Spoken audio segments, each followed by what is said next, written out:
Mike Rowe's back with us. I hope you don't take it personally that I want both your jobs because I think they're the coolest shows on TV. Well, number one, I'm grateful for what you're doing.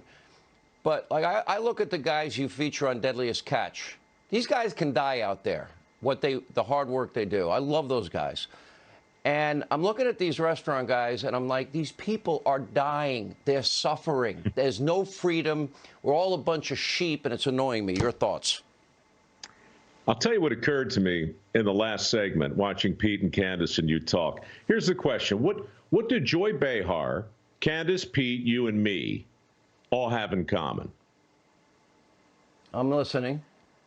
The government has deemed us all essential. Incredibly. I don't know about you, but That's true. I'm not essential to anything.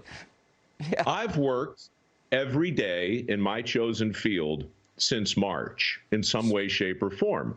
I've done it cautiously. I've taken precautions and followed protocol, but I have worked literally every day. Consequently, I'm making my bills and my people are employed. And when I see you talking to guys like that, and I mean, it's been a slow burn for me, to be honest, but I have come to the point where, Candace mentioned irredeemable and deplorable.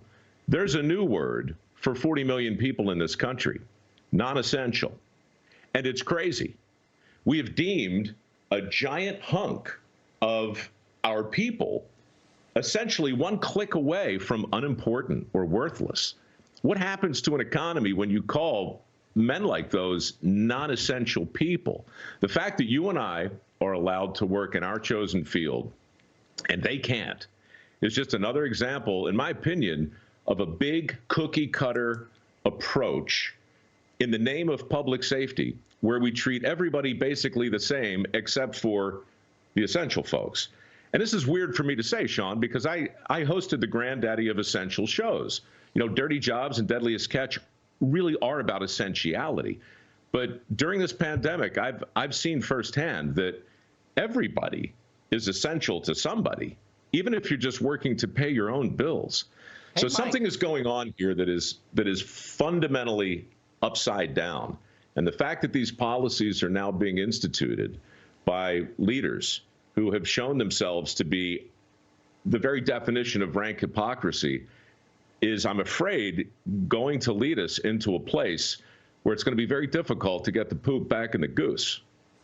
What if fishermen didn't fish, and you brought in COVID in this last season I watched? What if they didn't fish? Yeah. What if medical manufacturers shut down when we needed them?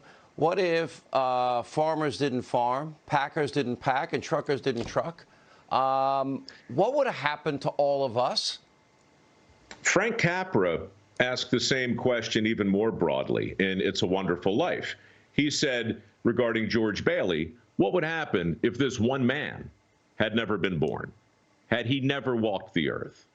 And the answer is everybody's favorite movie, because it shows us in clear terms how we're all connected. Never mind essential versus non-essential, fishermen versus farmers, steel workers versus pipe fitters versus teachers versus accountants. We're all part of a mosaic. It's a quilt. And if you start to arbitrage certain people out of the mosaic based on some harebrained definition of essentiality, then you're going to get the really depressing parts of It's a Wonderful Life. And it's going to keep going on and on and on. And people like me are going to show up and start selling masks that say safety third, because we're trying to raise money to do something. Hold that up again so people can see. I'll tell you what, safety. I'll donate. I want you to get me one thing. I want a poster of Deadliest Catch signed by some of the fishermen. I'll make a deal with you. Hang on. Don't move. Don't move. I'm going to show it to you right now. If the price is right, Sean, give me if the price is right. Quick, I got to go in 5 seconds. Oh, no, it's called a tease. We're going to negotiate later, maybe on your radio show. Okay, whatever it is, I'll say yes to it. All right. Thanks, Mike.